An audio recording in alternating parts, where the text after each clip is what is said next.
Hi everyone, I'm Ed Orcutt, your state representative from the 18th District. I represent portions of Cowlitz and Clark counties, including Camas, Washougal, Salmon Creek, Battleground, Ridgefield, and La Center, up through Woodland, Kalama, and Toutle to the county line. I'm reporting to you from the 2009 legislative session here in Olympia. Last week was a crazy one, with major movement on several of my proposals. I found myself testifying in front of one committee 1 minute and then running over to another committee where I serve as the ranking member. After helping oversee the proceedings of that committee, I was off to testify again in front of another committee on another one of my bills. The frantic pace continued throughout the week as my bills garnered more attention and more action. There were even some pleasant surprises thrown in. One of my bills was scheduled for hearing, and after testimony, was voted out of the committee that afternoon. That rarely happens for a bill to pass from committee on the same day it has a public hearing. So that was a good day for me. This week promises to be much the same, as several of the bills that were heard in committee last week may be passed out of committee this week. I also have 2 more bills receiving public hearings this week. House Bill 1476, which addresses the rights of crime victims, and House Bill 1838, which would create a Spirit Lake trout fishery raffle. This week, I'm also introducing 2 constitutional amendments to protect taxpayers and provide strict parameters for future state budgets.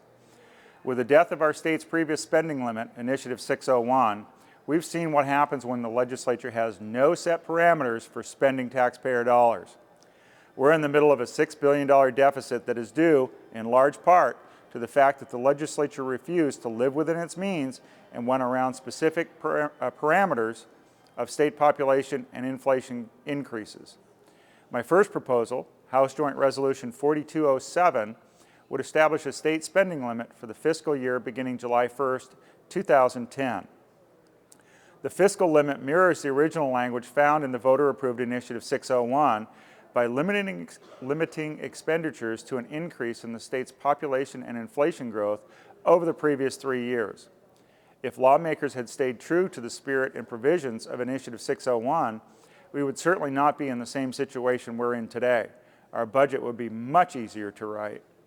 My second bill, House Joint Resolution 4208, would require a 2/3 vote of both legislative bodies for any tax increase.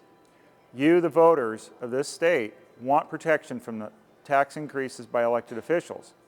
You voted for Initiative 601 in 1993 and then reaffirmed your desire for a 2/3 vote with the passage of Initiative 960 in 2007. My fear is that the legislature will soon undo the 2/3 voter requirement found in Initiative 960, and here's how. The law says that the legislature can make alterations to an initiative after 2 years. Next year, a simple majority vote by the legislature can be used to bypass a 2/3 vote requirement. Talk about a loophole, that's one we need to close. A state spending limit and a 2/3 vote requirement to raise taxes are 2 important ideas that need to be constitutionally protected. Amendments to the state constitution require a 2/3 vote in the legislature and then approval by voters at the next general election. So if my bills pass the legislature, you'll have an opportunity to vote for them in November. As always, if you have any questions or concerns, please feel free to contact my office. You can use my direct line at 360-786-7812. Again, that's 360-786-7812. You can use the toll-free hotline or send a message by email. And don't forget to check my webpage for news. I'm Ed Orcutt, your state representative from the 18th District. Thanks for joining me.